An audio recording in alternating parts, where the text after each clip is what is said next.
Hola chicos, buenos días, ¿cómo están? ¿Me escuchan bien?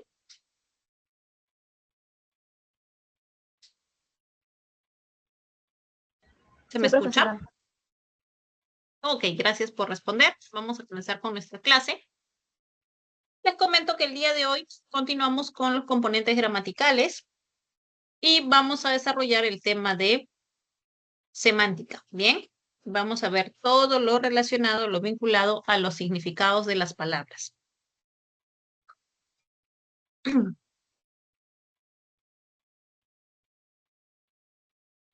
Tenemos aquí la definición de lo que viene a ser la semántica. Se dice, es la disciplina lingüística que estudia el significado de los signos lingüísticos.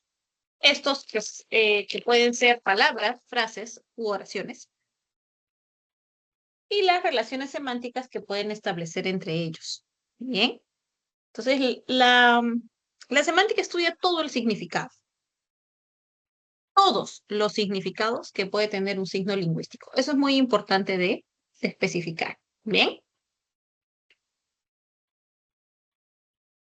junto con la semántica vamos a encontrar otras dos disciplinas que también estudian o están vinculadas al estudio del significado. Por un lado tenemos la lexicología y la lexicografía. Bien, la lexicología lo que hace, te dice, estudia la estructura y el funcionamiento del repertorio léxico o el vocabulario de una lengua. Su objeto de estudio va a ser el lexema. Debes recordar, por ejemplo, que en morfología le denominábamos lexema a esa parte de la palabra que contenía el significado básico u original, ¿cierto? Muy bien, entonces, la lexicología lo que va a hacer es estudiar justamente ello, al lexema. Por otro lado, la lexicografía es la rama de la lingüística que se encarga de estudiar la elaboración de diccionarios, repertorios léxicos y glosarios.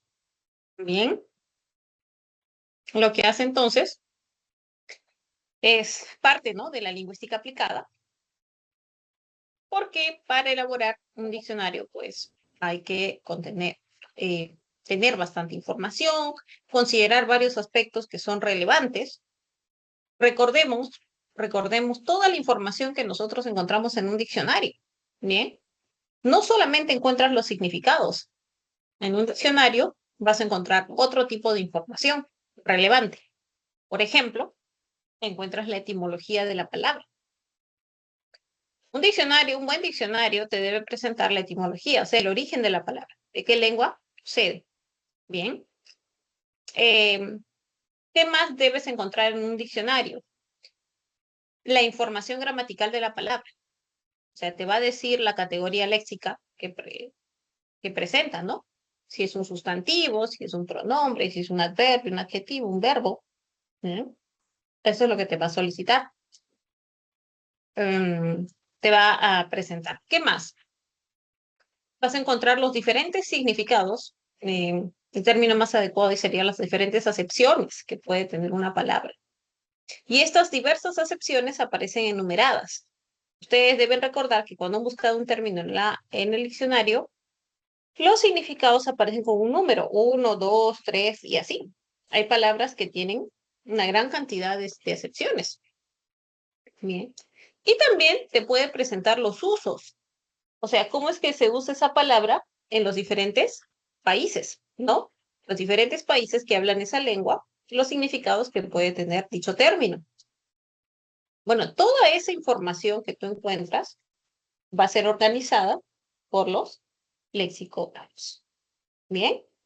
Entonces, en general tenemos tres disciplinas que de una u otra forma estudian o están vinculadas al estudio del significado de las palabras. Bien.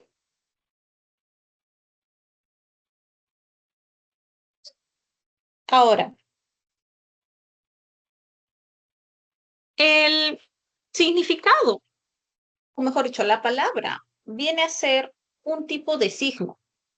Por eso se le denomina como signo lingüístico. Para llegar a lo que es la palabra en sí, nosotros vamos a revisar conceptos más generales, más amplios. Entonces, vamos a trabajar primero qué se entiende por un signo. El signo es estudiado por la semiótica. ¿Bien? La semiótica es la ciencia que estudia todos los signos que pueden haber. ¿Y qué es un signo? Un signo es un elemento que evoca a otro diferente, ¿bien? Con el cual puede o no establecer una relación. Entonces, el signo se va a considerar como un elemento que evoca a otro diferente y puede o no establecer relaciones con él. Hay tres tipos de signo. Tienes el icono, el índice y el símbolo. Bien, esto es muy importante. Entonces, hay tres tipos de signos: el icono, el índice y el símbolo. Em, Vamos a ver en qué consiste cada uno de ellos y el tipo de relación que establece con lo que representa. El icono es el más sencillo de identificar, que el icono se parece a lo que representa. O sea, la relación que tiene es una relación de semejanza. Tú lo ves y sabes a qué se refiere. Por ejemplo, ¿no? Cuando escribimos por el WhatsApp, hay muchos emoticones. Estos emoticones representan las diferentes emociones, ¿no? O sentimientos. Si tú estás triste, mandas ahí una carita, ¿no? Que parece triste. Si algo te causa mucha risa, pues pones a alguien riendo, ¿no? Una carita riendo. Se parece a la emoción. Esos son los iconos, ¿bien? Por ejemplo, los mapas también son iconos, porque los mapas se parecen a los territorios que representan, tienen la misma forma, ¿bien? Entonces recuerda, los iconos van a establecer una relación de semejanza.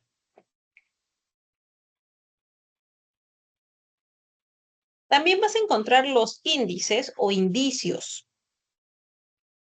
Los indicios lo que presentan es una relación de causa y efecto, ¿bien? Causa y efecto con lo que representa. Los indicios van a presentarse como una consecuencia, de tal manera que estos te van a ayudar a saber cuál es la causa o el origen, ¿bien? Esos son los indicios. Y tienes el símbolo. El símbolo no establece ninguna relación con lo que representa, es arbitrario, es convencional. Entonces, ¿cómo es que no establece ninguna relación? ¿Cómo se establece? Por convención. O sea, un determinado grupo se pone de acuerdo con que un elemento va a representar a otro. Todos están de acuerdo, lo empiezan a usar, queda establecido. Pero no hay algo natural entre la representación y lo representado. Por ejemplo, ¿no? Donde vemos una cruz roja, nosotros sabemos que hay atención médica. Pero no hay una relación natural, ¿no? Entre la cruz, el color rojo, con la atención médica. Es un signo, es un símbolo que ha quedado así establecido y todos lo vamos a usar. Bien.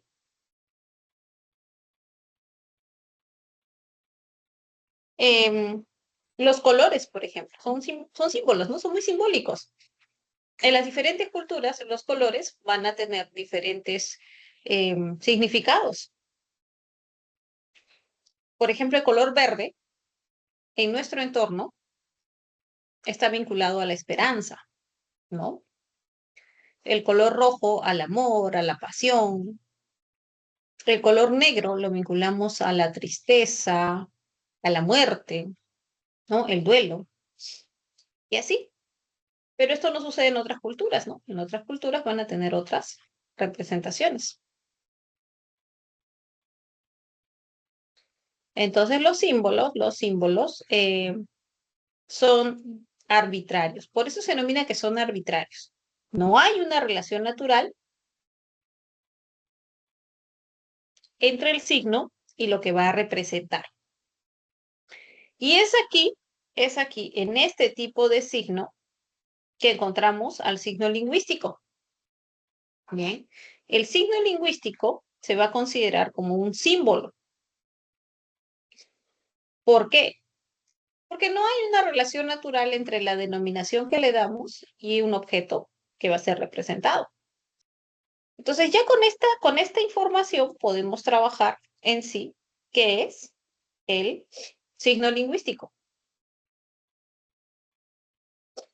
Te dice, es la unidad del código lingüístico que está formada por el significado y el significante.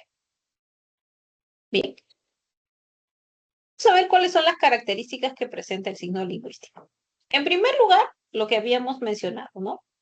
Es de carácter simbólico, convencional o arbitrario. Porque si yo, por ejemplo, tengo, vamos a usar el término que nos han colocado aquí, bicicleta, ustedes lo vinculan con esa imagen, mm, no hay algo que me indique que ese objeto tiene que llamarse de todas maneras así, bicicleta.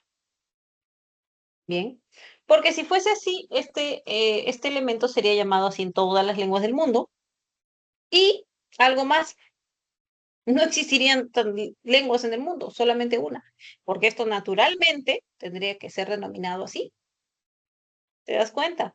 Entonces, como es algo no natural, se considera como simbólico, convencional, arbitrario. Esa sería la primera característica. Luego presenta doble articulación. ¿Por qué tiene doble articulación? Porque el signo lingüístico, chicos, cuando se presenta, puede presentarse como una secuencia de fonemas. Por ejemplo, mira el término bicicleta, ¿no? Una secuencia de fonemas. Pero también va a ser una secuencia de morfemas. Bien, ya ustedes han trabajado morfología, entonces saben que los términos están conformados por morfemas. Esas son las dos articulaciones que puede presentar el signo lingüístico. Una articulación fonológica y una articulación morfológica. Si tú analizas, vas a encontrar que todos los términos, todos los signos lingüísticos van a tener una conformación fonológica y una morfológica. Entonces, hasta ahí estamos revisando qué es el signo lingüístico y cuáles son sus características. Otra característica importante es que es biplánico. ¿Por qué se dice que el signo lingüístico es biplánico? Porque tiene dos planos. ¿Cómo se denominan estos planos? Significante y significado. Bien, significante y significado. El significante es el plano de la expresión. Bien, es el plano de la forma. Es cómo se va a presentar el signo lingüístico en una lengua. O sea, es el nombre. Por ejemplo, si dices bicicleta, si dices pared, si dices libro, alumno, estudiante, clase, ese es tu signo, tu significante. Esa es la parte del signo lingüístico, cómo se va a presentar. Bien. Y el otro plano del signo lingüístico es el significado. El significado es el plano del contenido, es el concepto con el cual asociamos a un significante. Bien. Esos significantes van a estar unidos, asociados a un significado. Entonces, por eso se considera como biplánico. Bien, se considera como biplánico. Luego, es mutable e inmutable. Parece contradictorio, pero ¿a qué hace referencia? Es mutable porque el signo lingüístico puede cambiar con el transcurrir del tiempo. Pero ojo, tiene que pasar mucho tiempo para que sufra alguna modificación. Por eso, es mutable con con el transcurrir de muchos años, pero inmutable por largas temporadas, ¿no? Por largas temporadas no cambia. Bien, por eso se le asocian estas dos características.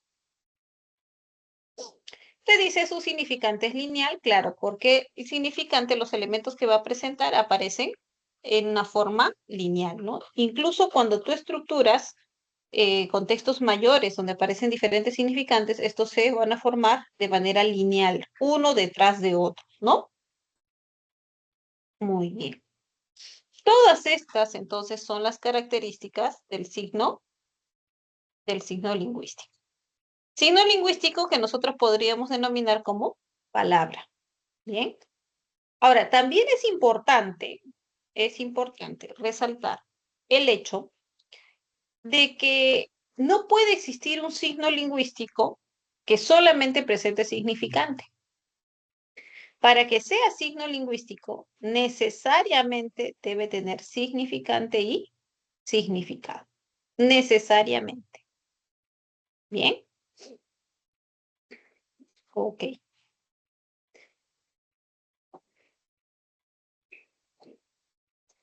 Hasta aquí, chicos. ¿Alguna pregunta, alguna duda? ¿Vamos bien? ¿Sí? Entonces creo que podemos trabajar nuestro primer ejercicio de aplicación. A ver, te pide que determines qué clase de signos aparecen en estas imágenes y en el segundo, dónde hay solo signos lingüísticos del español. Tienes algunos minutitos.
¿Listo, chicos? ¿Podemos trabajar? Muy bien, bien, ya tenemos respuesta. A ver, corroboren, ¿ya? Corroboren sus respuestas.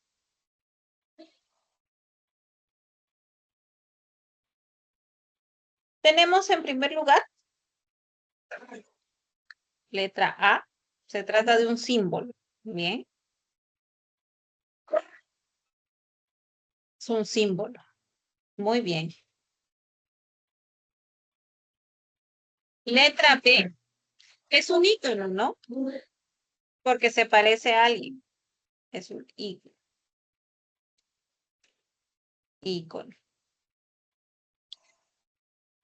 Letra C, pues se trata de un indicio, ¿no? Es un indicio. De un malestar, una fiebre, ¿no? Y el último, este es considerado como un símbolo, ¿no? Que puede significar muerte o peligro de muerte. Bien, ok. Luego te piden los signos lingüísticos de la lengua española. O sea, para que sea considerado signo lingüístico, te decía, es necesario que tenga significado y significante. Entonces, lo que buscabas eran palabras del español que justamente presentaran esos dos elementos. Y lo tenías en la letra A. En todas las demás ibas a encontrar que habían términos que pertenecían a otras lenguas. ¿Por qué? Porque si bien es cierto, por ejemplo, en la alternativa D, dice pauta, decide y warmi, warmi es un significante, o sea, tiene una forma, pero lo que no tiene es un contenido en el español, porque nosotros no lo asociamos a nada en el español. En cambio, en el quechua tiene significante y también va a tener significado. Bien, a eso se refería. Preguntas de esta parte, chicos, ¿dudas? Profesora, ¿podría poner otro ejemplo entre la diferencia entre símbolo e indicio? Claro, por ejemplo, digamos que yo tengo un cielo nublado.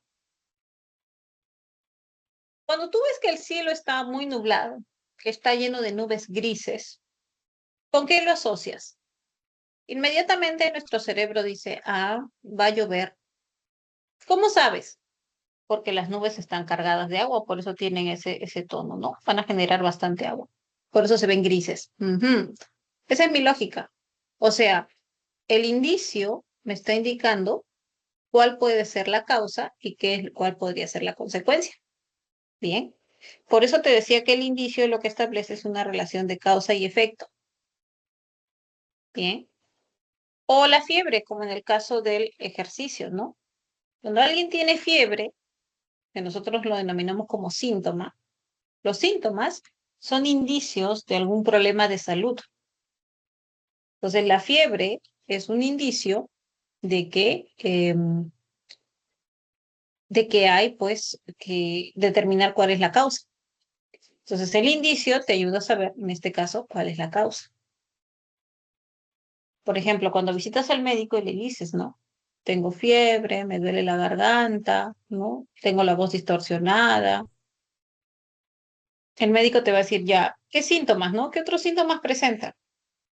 Lo que él está buscando son los indicios. ¿Para qué? Para determinar la causa. Porque el indicio tiene una relación de causa y efecto con lo que representa. Ese es el indicio. Pero el símbolo no. El símbolo no tiene ese tipo de relación. El símbolo no tiene ninguna relación con lo que representa. El símbolo es totalmente arbitrario. Por ejemplo, ¿no? Cuando tienes la paloma blanca, ¿con qué asociamos nosotros a la paloma blanca? Con la paz. Es más, eso ya lo asociamos al color blanco, ¿sí o no? El blanco está asociado a la paz, a la pureza, bien. Pero no hay nada que te indique que ese color tiene que significar ella. O hay algo natural que te diga, sí, la paz tiene ese color. Simplemente es algo cultural, es algo simbólico. Lo hemos establecido así. Para nosotros el blanco va a representar la pureza, la inocencia, la paz. Todos lo emplean y queda establecido. O sea, no hay una relación natural. A ti te enseñaron que la paloma blanca representa la paz y queda establecido. ¿Por qué? Porque así alguien en algún momento lo presentó, lo establecieron, lo usaron y listo. Pero no hay una relación de causa y efecto. Tampoco hay un parecido. ¿Bien? Esa es la diferencia entonces entre los indicios y los símbolos. Por eso nosotros decíamos, ¿no? Si hablamos de las palabras, necesariamente van a ser símbolos. Palabras son símbolos porque no tienen una relación natural con lo que representan. Si yo, por ejemplo, digo perro, en español decimos perro, ¿no? Al animal cánido, doméstico, ¿no? Pero en otra lengua lo van a llamar de otra forma. ¿Por qué? Porque nada me dice que naturalmente tenga que llamarse perro. Simplemente se estableció ese nombre. Esos son símbolos. Por eso los signos lingüísticos se consideran de carácter simbólico o arbitrario. ¿Listo? ¿Mejor? Sí, profesora, gracias. Muy bien. Ahora, como ya hemos mencionado, el signo lingüístico va a estar conformado por el significante y el significado. ¿Bien? Pero nosotros no vamos a hablar del significante. ¿Por qué no vamos a hablar del significante? Porque ya lo hemos hecho. Ya hemos hablado mucho del significante. ¿En qué momento, profesora? Cuando hablamos de fonología, que hemos dicho que el signo lingüístico se presenta, tiene doble articulación, ¿recuerda? La articulación fonológica y la morfológica. Entonces, eso corresponde a la forma del signo que viene a ser el significante. Entonces, el significante ya ha sido descrito porque hemos trabajado incluso cada fonema. Y también bueno, se ha trabajado lo que es como los morfemas. Entonces, ya no vamos a hablar del significante. Lo que vamos a hacer es hablar del significado. Bien, vamos a hablar del significado. ¿Qué viene a ser el significado? Bueno, acá te dice, ¿no? Es la conceptualización, conjunto de ideas asociada al significante. El significado es el conjunto de características que nosotros vamos a asociar a un significante. Bien. Cuando tú buscas en el diccionario el significado de una palabra, lo que estás buscando es ese conjunto de características que te ayudan a imaginar para que puedas comprender a qué se refiere ese término. Eso es lo que te ofrece el diccionario. Eso es lo que nosotros denominamos significado, ¿no? Cuando escuchas un nuevo término y preguntas, ¿no? ¿Y cuál es el significado de esa palabra? Entonces, lo que estás buscando es un conjunto de características que te ayuden a saber a qué se refiere, para que puedas mentalizarlo. ¿Bien? Vamos a trabajar dos tipos de significado. El significado denotativo y el significado connotativo.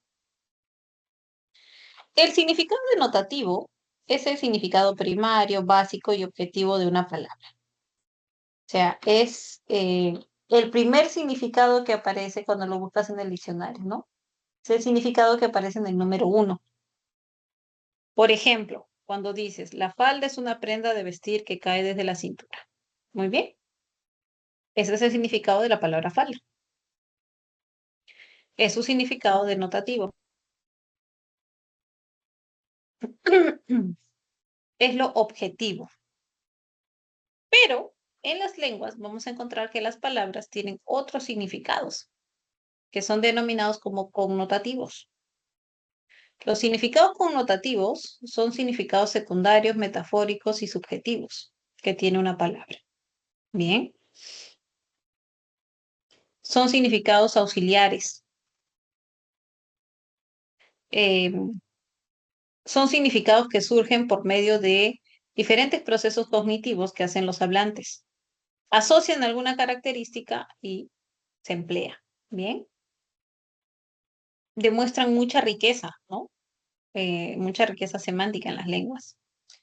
Por ejemplo, la misma palabra falda. No te cases con Pedro, vive todavía en la falda de su mamá. ¿Qué significa la expresión vivir en la falda de su mamá o a qué se refiere el hecho de decir? Ya no estamos hablando de la prenda de vestir, como en el primer caso, ¿no? Cuando hablamos de la falda de su mamá, nos referimos a qué? depende de la mamá, tiene un vínculo demasiado fuerte, ¿no? No es una persona independiente, ¿bien? Entonces se asocia con otro significado. Ese significado va a ser considerado como connotativo, ¿bien? Entonces hay dos tipos de significado, como estás observando. El denotativo, que es el objetivo, y el connotativo, con, eh, es el significado secundario.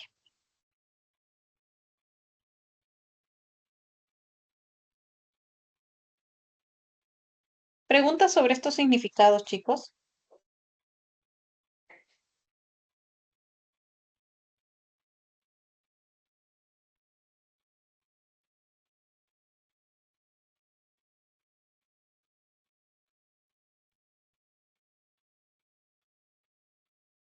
Listo.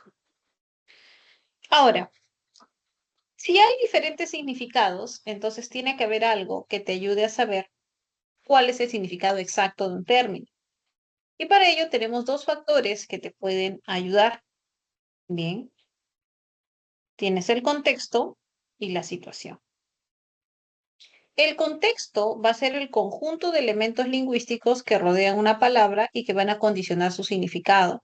Por eso también se le conoce como contexto o entorno lingüístico. Bien,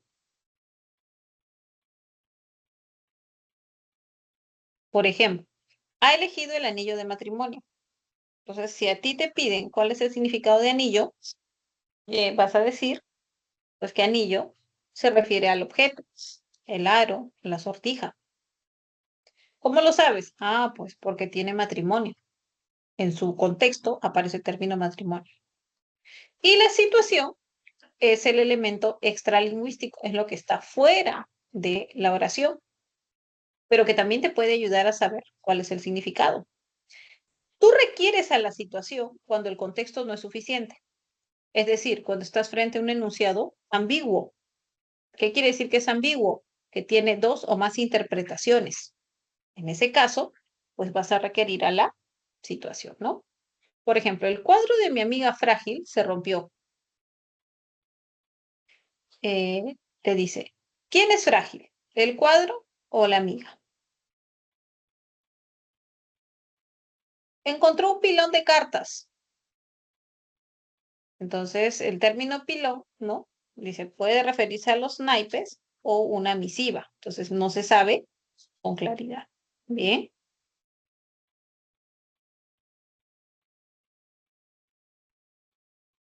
muy bien. Entonces, en ese caso, requieres a la situación. Cuando el contexto no es suficiente y se produce una oración, un enunciado con dos o más significados, requieres a la situación. Estos son los dos factores que te van a ayudar a determinar cuál es el significado exacto de una palabra.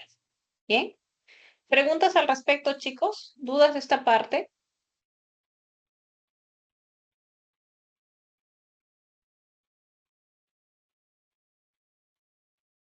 Bien. A ver, en el primer ejercicio te piden que escribas la clase de significado y en la segunda el factor que se requiere para saber el significado exacto. A ver, desarrollalo, luego lo trabajamos juntos. Me van enviando sus respuestas.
Excelente. Muy bien, chicos, ya tenemos respuestas. A ver, nos dice, la clase de significado.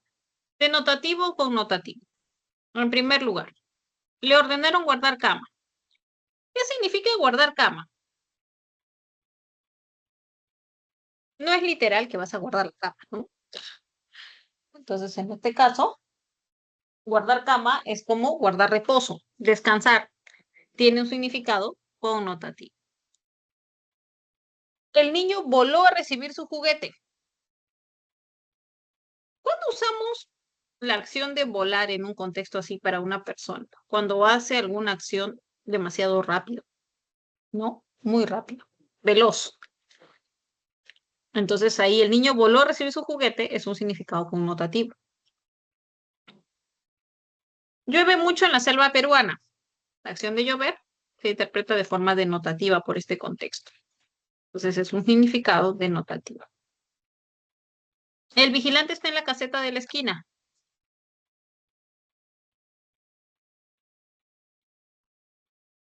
También significado denotativo.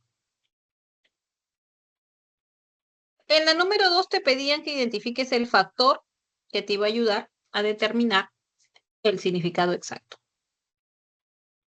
Luis leyó la crítica sobre Jaime Bailey. El contexto es suficiente, ¿no? Para entender a qué se refiere crítica, la acción de leer. Esos productos lácteos están vencidos. También, por el contexto, sabemos a qué se refiere que diga que están vencidos. Alfredo pidió la mano de Antonieta. En Alfredo pidió la mano de Antonieta, cuando es pedir la mano, puede tener más de una interpretación, ¿no? Puede ser que literalmente les tiró la mano para que le dé la mano. O como un compromiso, ¿no? Para un matrimonio. Entonces aquí necesitamos saber cuál es la situación. El niño encontró asustado a su hermano. Acá también requieres la situación. ¿Por qué se requiere la situación? Porque no se sabe quién estaba asustado, si era el niño o era el hermano. Bien, por esa razón. ¿Dudas, preguntas, chicos?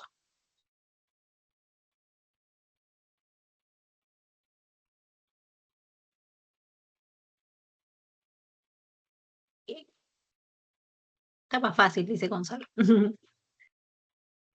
Vamos a ver ahora, vamos a trabajar las relaciones semánticas. Recuerda que en el significado de semántica dijimos que estudiaba el significado de las palabras o las relaciones semánticas que se podían establecer entre ellas. Vamos a clasificarlas primero como relaciones entre significante y significado. Vemos sinonimia, polisemia y homonimia. Y luego tenemos relaciones entre significados. Vemos antonimia, hiperonimia, hiponimia, cohiponimia, holonimia y meronimia. Bien, eso es lo que vamos a trabajar a continuación. Entonces comenzamos con la sinonimia. ¿Qué es la sinonimia? La sinonimia se presenta cuando dos o más significantes presentan un mismo significado o es un significado muy, muy parecido, ¿no?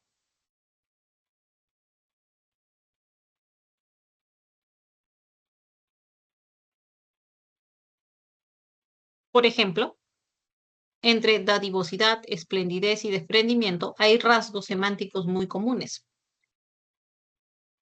Entonces, claro, de manera general podríamos decir que tienen un mismo significado, pero no van a tener algunas diferencias, ¿no? Van a tener algunas diferencias. Sin embargo, se consideran como sinónimas. Lo mismo con eminente, encumbrado, prominente. En ese caso, estas palabras también tienen rasgos, muchos rasgos semánticos comunes. Entonces son sinónimos. Inmigrar, arribar, establecerse, también van a ser consideradas como palabras sinónimas. Bien. Entonces, los sinónimos, insisto, son palabras que tienen o comparten casi un mismo significado. diferentes significantes con un mismo significado. En las primeras etapas de la escuela, siempre nos trabajan como una de las primeras relaciones semánticas a la sinonimia, ¿no? El objetivo es que tú vayas ampliando tu léxico. Luego tienes la polisemia. La polisemia es lo contrario a la sinonimia, porque la polisemia es cuando una palabra, o sea, un significante, presenta más de un significado.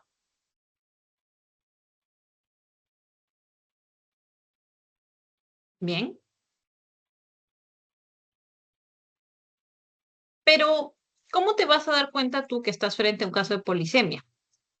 Porque todos los significados van a tener algún vínculo entre sí. O sea, alguna característica común. Por ejemplo, puedes ver el caso de la palabra banco. Tiene 10 significados, bien, en diferentes contextos, ¿no? Te dice asiento con respaldo sin él en que pueden sentarse dos o más personas. Su primer significado, el denotativo. Número 2 te dice madero grueso es cuadrado que se coloca horizontalmente sobre 4 pies y sirve de mesa para labores de carpinteros y otros artesanos. En los mares, ríos y lagos navegables, bajo que se prolonga en una gran extensión. Conjunto de peces que van juntos en gran número. Es otro significado, ¿no? Empresa dedicada a realizar operaciones financieras con el dinero procedente de sus accionistas y los depósitos de sus clientes. Establecimiento médico donde se conservan y almacenan órganos, tejidos o líquidos fisiológicos humanos para cubrir necesidades quirúrgicas de investigación. Base o parte inferior de un retablo, que puede estar dividido en 2 pisos. Estrato de gran espesor, macizo de mineral que presenta 2 caras descubiertas, una horizontal superior y otra vertical. Entonces, como puedes ver, esta palabra tiene una gran cantidad de significados y en algunos casos, el rasgo en común se hace no notar. Hay otros que ya están más alejados y que con el transcurrir o la evolución de este término va a ir perdiendo ese rasgo en común. Por eso es que en muchos casos no se sabe o hay dificultad si se trata de una polisemia o una homonimia. Ese es el riesgo, ¿no? Sin embargo, a ti siempre te van a poner casos en los que los significados estén vinculados y puedas determinar qué es una polisemia. Luego tienes la homonimia. La homonimia es la relación por la cual dos o más palabras llegan a tener un mismo nombre. Por eso se llaman así, homonimia. Igual nombre. Pero es lo único que tienen igual. Porque semánticamente son muy diferentes. Porque son palabras diferentes. Por su evolución fonética han llegado a tener un mismo nombre. Por eso se dice que en la homonimia hay coincidencia fonológica. Bien. Esto lleva a que las homónimas siempre sean homófonas, pero no necesariamente va a implicar que sean homógrafas, o sea, que tengan una misma escritura. Hay 3 tipos de homonimia, la parcial, la absoluta y la paradigmática. Bien. Vamos a determinar cuál es la diferencia entre estos 3 tipos de homonimia. La homonimia parcial se presenta en palabras que tienen coincidencia fonológica, que sus significados son diferentes, pero aparte también sus categorías lexicales van a ser diferentes. Por ejemplo, ella bota lo que no usa, como esa bota. Bota tiene como categoría un verbo, la acción de botar. Y el otro bota se refiere a un sustantivo. Bien, entonces se diferencian no solo en significado, sino también en categoría. En cambio, la homonimia absoluta, son palabras que pertenecen a la misma categoría. Por ejemplo, Carla. Ya di mi cuota. Di eso a la tesorera. Entonces, en ya di mi cuota, viene a ser la conjugación del verbo dar. Di eso a la tesorera, conjugación del verbo decir. Entonces, son dos palabras que coinciden en la categoría léxica. Coinciden en el nombre y también en la categoría, pero sus significados sí van a ser diferentes. Por eso se denomina homonimia absoluta, ¿no? La única diferencia que van a mantener estas palabras es a nivel de significado.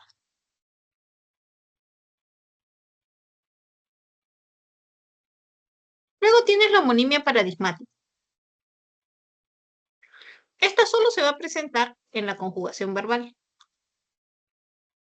Las palabras presentan diferencia gramatical, ¿ya? Esta diferencia gramatical puede ser a nivel de persona o a nivel de aspecto.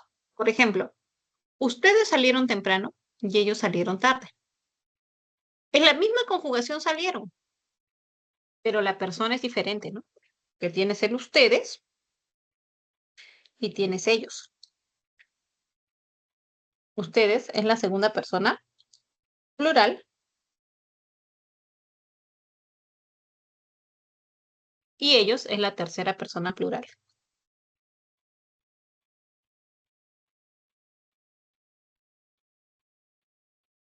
Muy bien. Por ejemplo, también lo puedes encontrar en el pretérito imperfecto, ¿no? Comía. Comía puede ser yo comía, él comía. Primera, tercera persona. Bien. Y si fuese por el aspecto, por ejemplo, podrías tener hablamos. Esa conjugación puede ser para el presente o para el pasado, o sea, aspecto imperfectivo o perfectivo. Si yo digo nosotros hablamos ahora, es un aspecto imperfectivo porque la acción se está desarrollando. Pero si yo digo nosotros hablamos ayer, es un aspecto perfectivo porque la acción se concluyó. Preguntas sobre homonimia, chicos.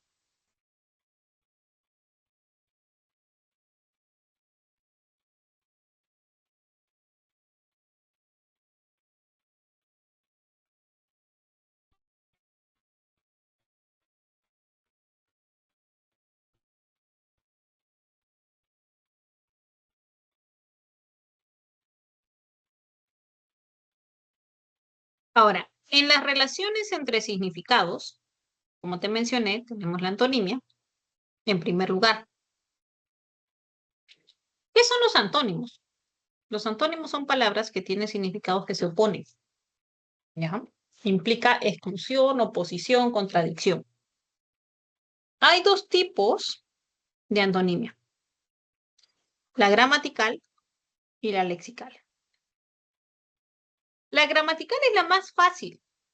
¿Por qué? ¿Por qué se llama gramatical? Porque formas el opuesto insertando un morfema gramatical, que en este caso sería un derivativo de negación, ¿no? Parcial, imparcial. Culto, inculto. Feliz, infeliz.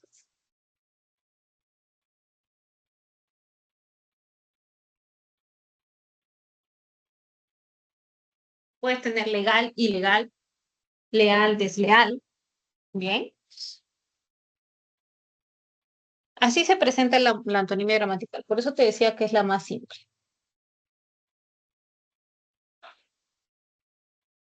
Luego tienes la antonimia lexical. Esta va a presentar oposición a nivel de lexemas. O sea, la oposición está en los lexemas, ya no en un morfema gramatical que insertes. Hay tres tipos de antonimia lexical: la complementaria, la propia y la recíproca. La complementaria es aquella en la que un término excluye totalmente al otro. O sea, o es A o es B. Por ejemplo, tienes casado, divorciado. O está casado o está divorciado. No puede ser ambos, no hay un término medio. Vivo, muerto. O está vivo o está muerto. No puede haber un término medio, no puede ser ambos. La propio gradual vas a encontrar niveles. Por ejemplo, frío, caliente. Entre frío y caliente se establecen niveles, ¿no? Puede haber un tibio, puede haber un tórrido o un gélido.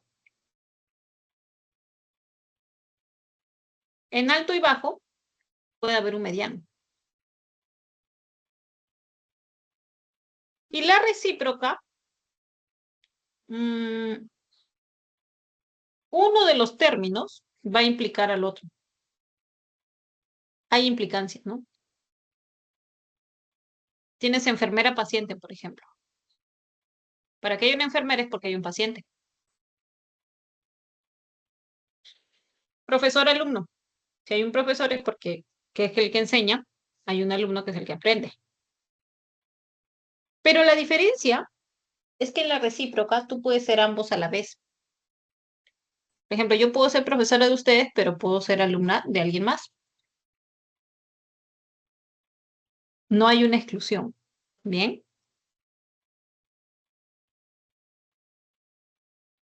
muy bien. A ver, trabajamos nuestro tercer ejercicio relacionado con este subtema. Comiencen, por favor.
Muy bien, ya tenemos respuestas. Veamos.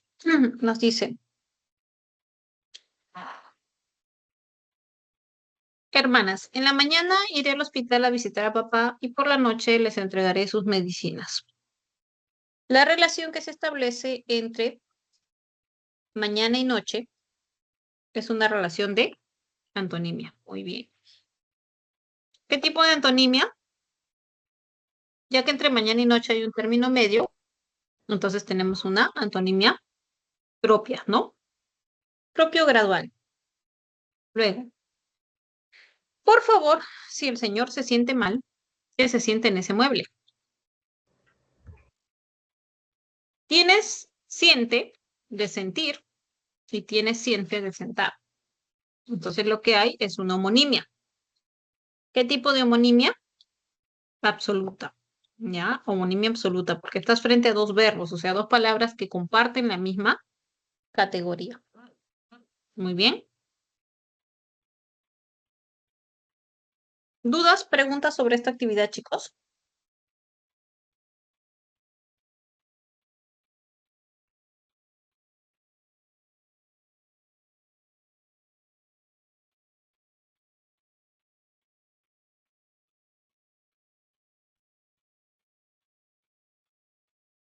Muy bien.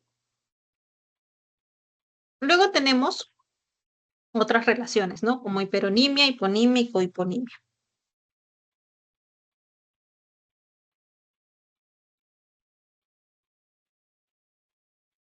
La hiperonimia se presenta cuando el significado de una palabra incluye al de otro o al de otros. O sea, es un significado tan amplio que puede contener a más. Bien.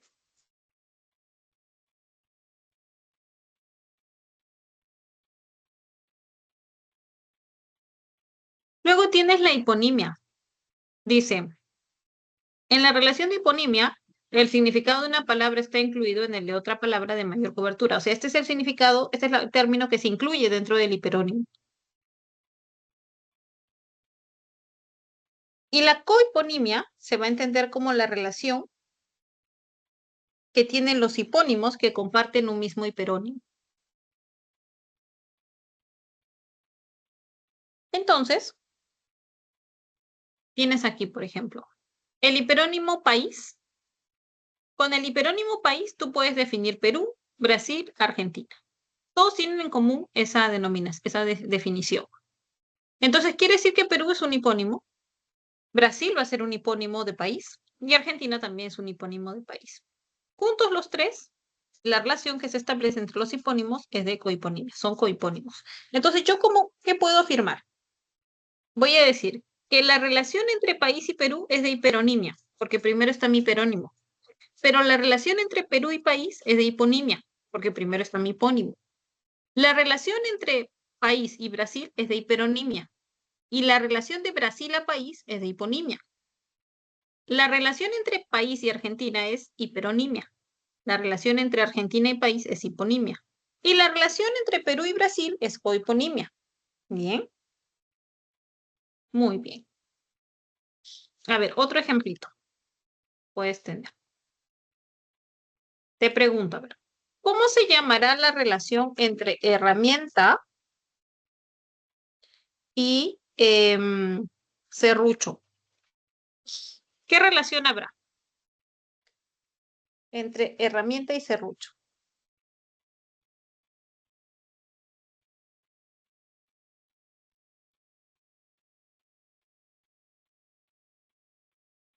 Va a ser hiperonimia, ¿ya?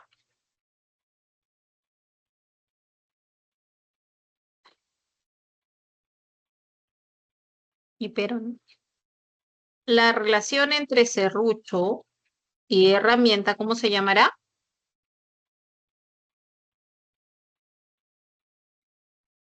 Hiponimia. Bien. ¿Cómo se llamará la relación entre serrucho y martillo?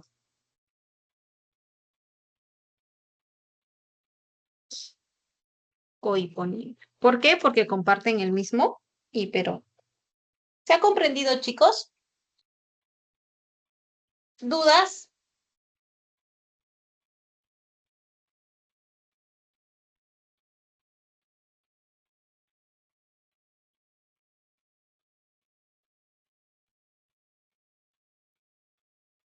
Ok, entonces seguimos. Luego tenemos estas dos relaciones, ¿no? Tienes la holonimia y la meronimia.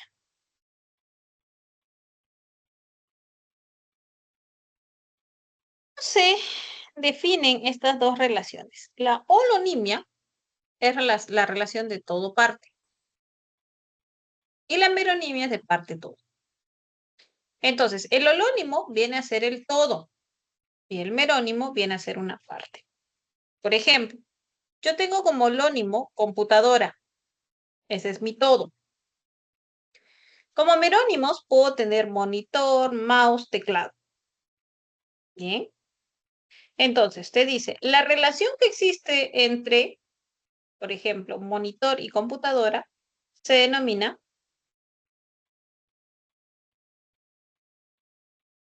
acá está al revés ya, chicos, hay que corregir. Entonces, la relación entre computador y monitor es holonimia y la relación entre monitor-computadora es meronimia. Bien. ¿Por qué? El que aparece primero es el que manda. Bien. Entonces, si primero está mi todo, la relación es de holonimia. Si primero está la parte, va a ser de meronimia. Por ejemplo, si yo tengo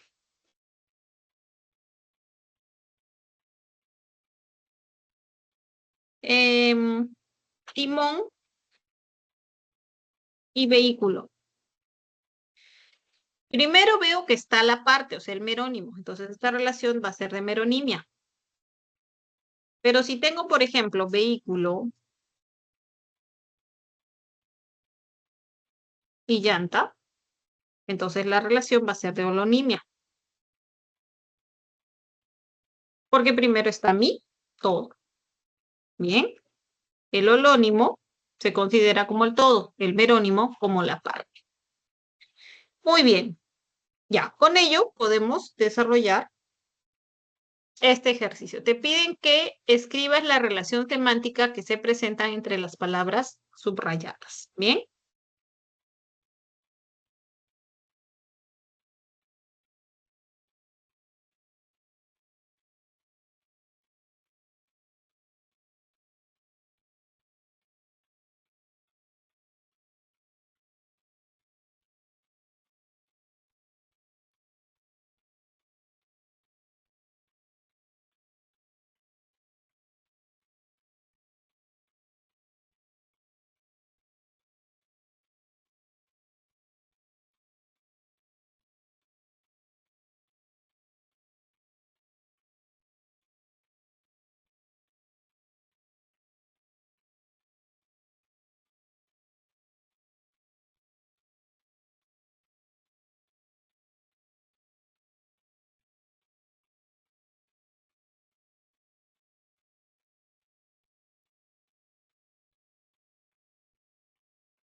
Muy bien, ya tenemos respuestas. Vamos a desarrollar juntos, ¿ok? Dice, los niños no sabrán la verdad, pero ustedes sabrán cuándo decirla.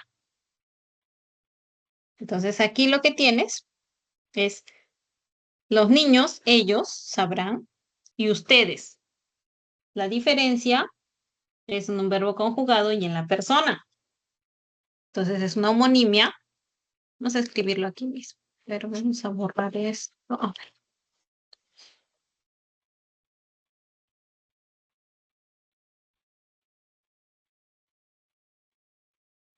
Homonimia paradigmática. Paradigmática. Ya está. Paradigmático. Bien. Luego tienes. El directorio de la empresa aprobó la propuesta, pero desaprobó la gestión. Esta es una antonimia. Antonimia gramatical.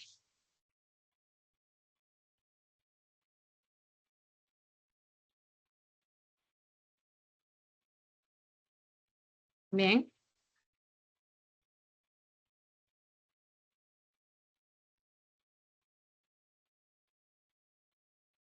Perdón, chicos, tengo un poquito de bulla aquí.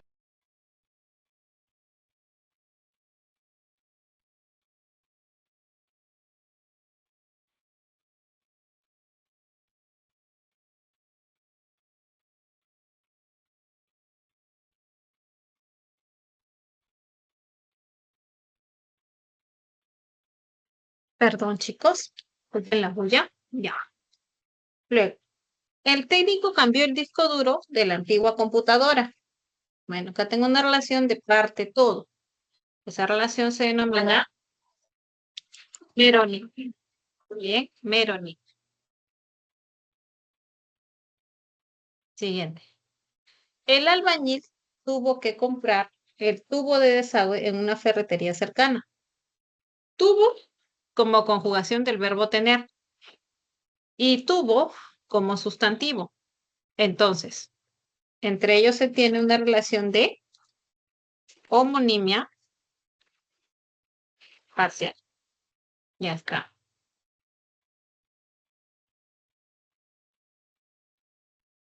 Luego, Fernanda, aquel globo terráqueo con la base rota, aún rota increíblemente. Entonces tienes rota como adjetivo, que te habla de base, y rota como verbo. Entonces lo que hay aquí es una homonimia parcial. Bien, homonimia parcial. Finalmente, medicina humana, ingeniería industrial y derecho son las carreras profesionales más solicitadas. Tienes medicina, ingeniería, derecho frente a carrera. Estas son hipónimos. Cada una es un hipónimo de carrera. Entre ellas, las relaciones de cohiponimia. Muy bien. Cohiponimia. ¿Con cuáles hubo duda o dificultad, chicos?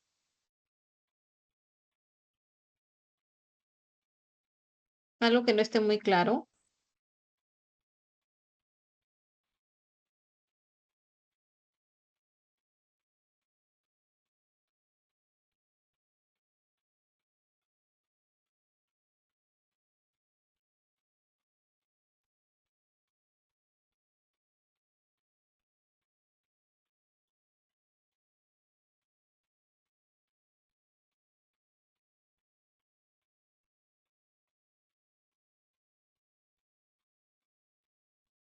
Ya. Entonces, vamos a ver ahora los ejercicios propuestos.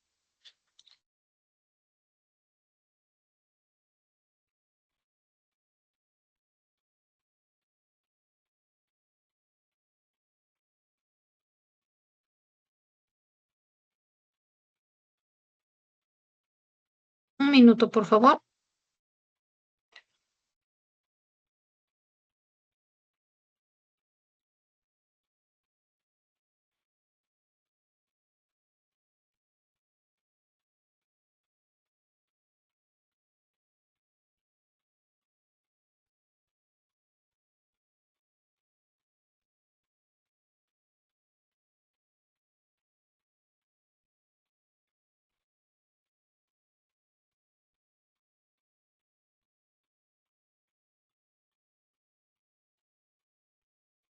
se observa, chicos?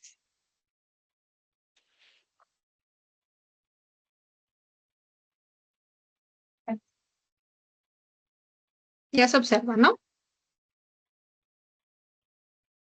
A ver, tenemos la pregunta 4.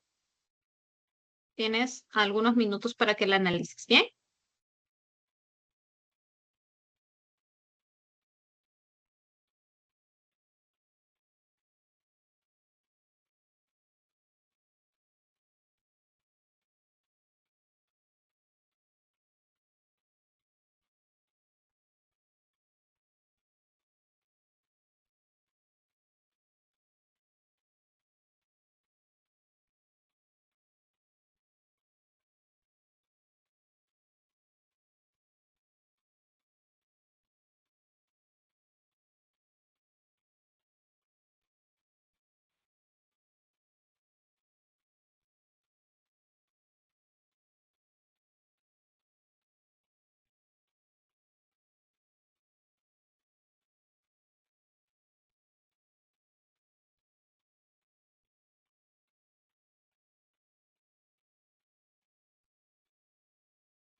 A ver,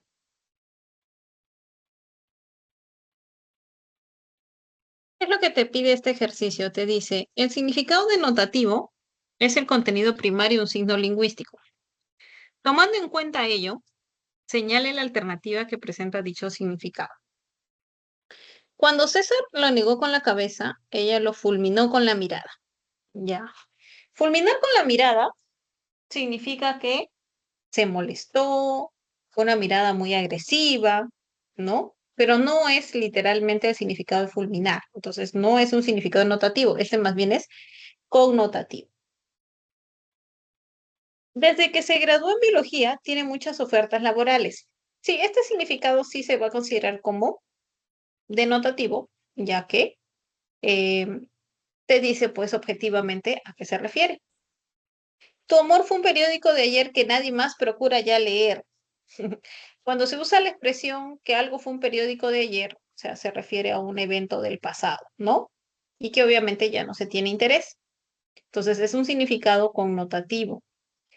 A Lisa, a pesar que la despidieron, la vi muy suelta de huesos. ¿Cuándo se usa la expresión suelta de huesos? ¿No? O suelto de huesos. Cuando una persona está muy relajada, muy tranquila, ¿no? No se le ve estresada. Maribel, ese adolescente tiene el corazón duro como una piedra. Bueno, ¿qué significa tener el corazón duro? O sea, que no se deja o no demuestra sus emociones fácilmente, ¿no? No se conmueve fácilmente. También es un significado connotativo. Bien, entonces tu respuesta correcta parecía en barquito. Muy bien, buen trabajo. Vamos con la preguntita 7. Ahí está.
Muy bien, veamos.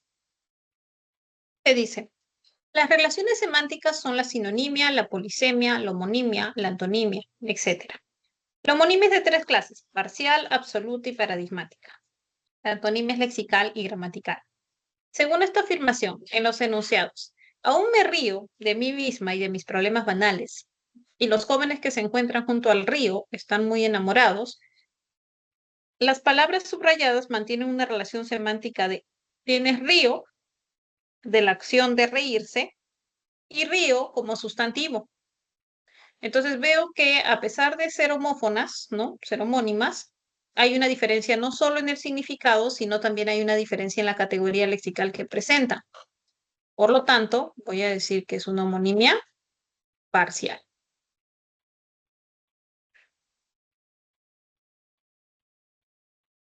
Muy bien, clave C.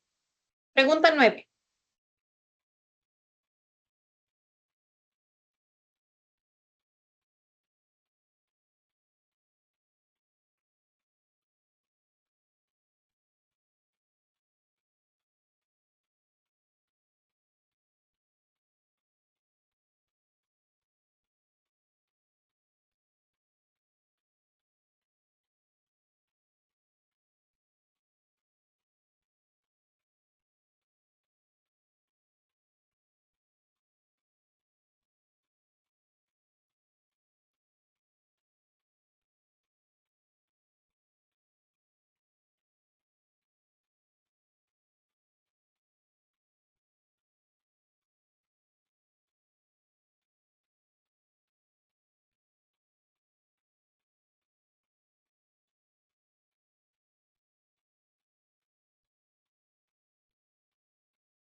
Listo, veamos.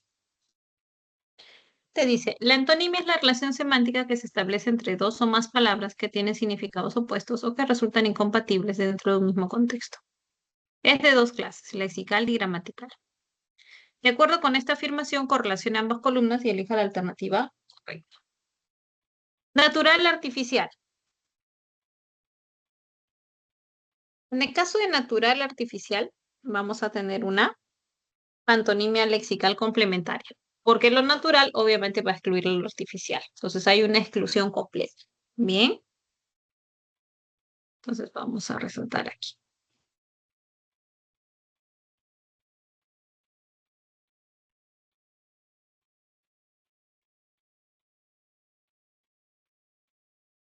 Luego tienes dar y recibir. Esta va a ser una antonimia lexical recíproca. Bien. Cuando das algo es porque alguien lo va a recibir. Entonces, uno implica al otro. Finalmente tienes hacer y deshacer. Esta es una antonimia gramatical, ¿no? Porque se ha formado por medio de la inserción de un morfema derivativo de negación. Entonces tienes aquí gramatical. Ya está. Tu clave aparecía en dadito.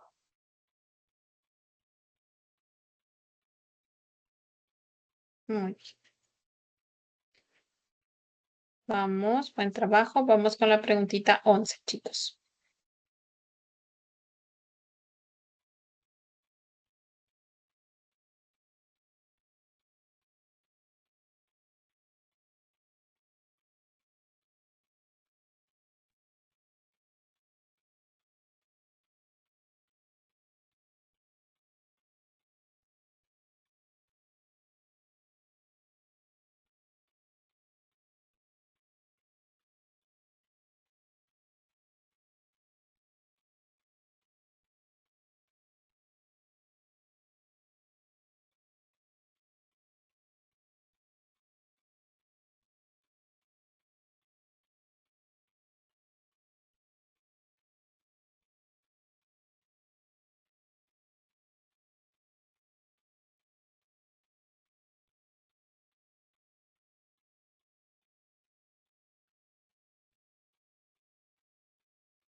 Veamos.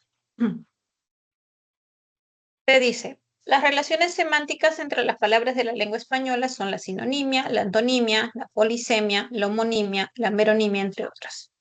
Según ello, en los enunciados, el martillo, el yunque y el estribo son huesos del oído. Los componentes del cerebro son el encéfalo, el cerebelo y el tallo cerebral. Las palabras mantienen relaciones semánticas respectivamente de entre martillo, yunque, estribo. Con respecto a huesos, se van a considerar como palabras hipónimas. Bien, palabras hipónimas. Entre ellas son cohipónimas, ¿cierto? Pero respecto eh, a huesos, van a ser hipónimas. Bien, entonces hay una relación de hiponimia. Y entre cerebro, o mejor dicho, encéfalo, cerebelo y tallo, respecto a, o mejor dicho, entre cerebro, encéfalo, cerebelo y tallo, hay una relación del holónimo a merónimos. Bien, entonces aquí tendrías una relación de holonimia, ¿no? Todo parte. Entonces tenías hiponimia y holonimia. Bien. Eso respecto a nuestras preguntas seleccionadas. Ahora, chicos, voy a dictar las claves, bien, voy a dictar las claves de las otras preguntas para que no te quedes con dudas. Anota ahí, ¿ya? Tienes avión, avión, avión, 3 enano, 4 barco, esa la desarrollamos, 5 casa, 6 dado, 7 casa, 7 casa, esa también hemos desarrollado aquí, 8 barco, 8 barco, 9 dado, esta también la hemos desarrollado aquí, 10 barco, 10 barco, la 11 la acabamos de desarrollar, 11 enano, bien, 11 enano, y en la 12 tenías dado, bien. La pregunta 12 era de precisión léxica, ¿no? O sea, te pedían el término con un significado según ese entorno lingüístico más específico, ¿ya? Entonces tenías 12 dado. Muy bien, chicos, no sé si ha quedado alguna pregunta sobre el tema o alguna otra pregunta sobre los temas que hemos trabajado.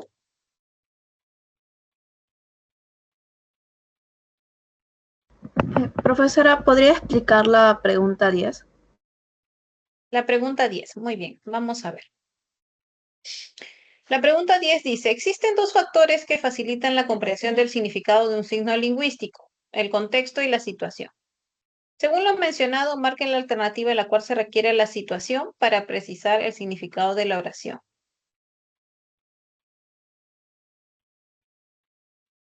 Él lloró tras la muerte de su madre, dice la primera alternativa. No, aquí el contexto es suficiente, se entiende, ¿no? ¿A qué se refiere? Pero en Barco decía, fue un éxito la operación, amigos. Bueno, esta es tu clave, acá requieres la situación. ¿Por qué? Porque, ¿cuál es el significado de operación? O sea, por el contexto no sabemos exactamente a qué se refiere operación. Si es una intervención quirúrgica o si es un ejercicio de cálculo, una negociación. Bien. Entonces, por eso requerías la situación, porque el contexto no era suficiente, ¿ya? Necesitabas mayor información. Entonces, por eso ahí en ese enunciado necesitabas a la situación. Por eso era barco. Bien. En las demás no, en las demás el contexto era suficiente, ¿no? ¿Sí? ¿Quedó claro? Sí, profesora. Lo que pasa es que en el boletín la alternativa B es otra. Ah, ya. Creo que ha habido un problema al momento de las claves, ¿no? Creo que B dice es muy simpática con quien quiere, ¿sí? Ya, pero no, la respuesta parece, ha habido un problema al momento de ponerles claves, ¿ya? La respuesta fue un éxito la operación, amigos. ¿Bien? Para que no queden con dudas.